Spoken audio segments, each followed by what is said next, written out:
So you've made it through the hiring process, huh? Lucky you. Welcome to the Scare Factory, where you'll be working for all of eternity.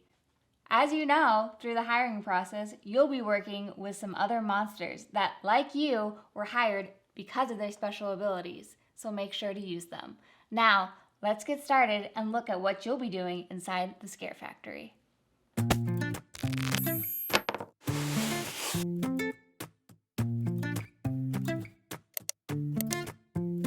So how you get started with the Scare Factory is depending on the number of people playing, is the amount of cards that you will draw to decide on how many tiles will be laid out for the game.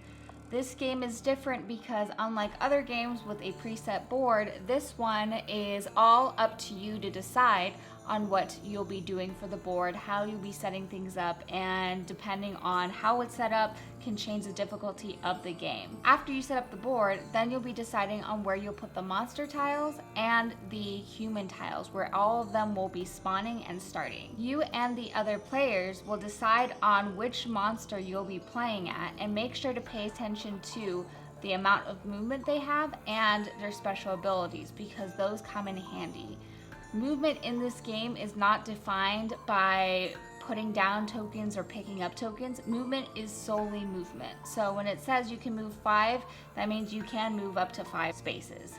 And that is not including any other actions. All actions on your board are considered free. After you have decided and pulled the decks for each of the monsters that you currently control, you will then start spawning humans into the factory. The goal of this game is to try to get rid of all the pesky humans coming into the Scare Factory by scaring them with tokens that you'll pick up, or in some cases are able to make with certain monsters to win the game. The point of the game is to keep those pesky humans out of the vault, because that is where you keep all of your tokens that are essential for scaring humans. As you scare humans, you will also be doing damage to the boss.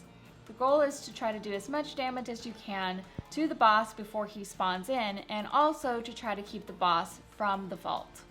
And that is an overview of how you play the Scare Factory. Okay, so final thoughts for the Scare Factory.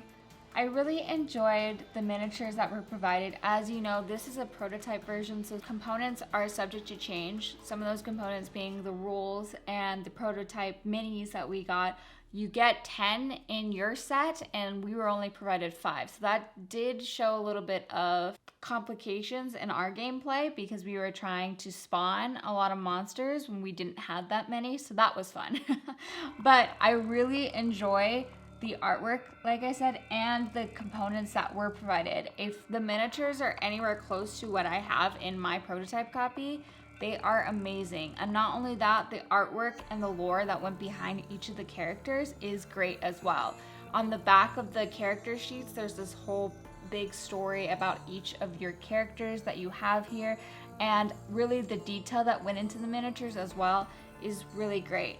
I would also love if the tiles that you set out also had a little bit more artwork on there, a little bit more detail to them. That I think would be a little bit more immersive for me and my taste.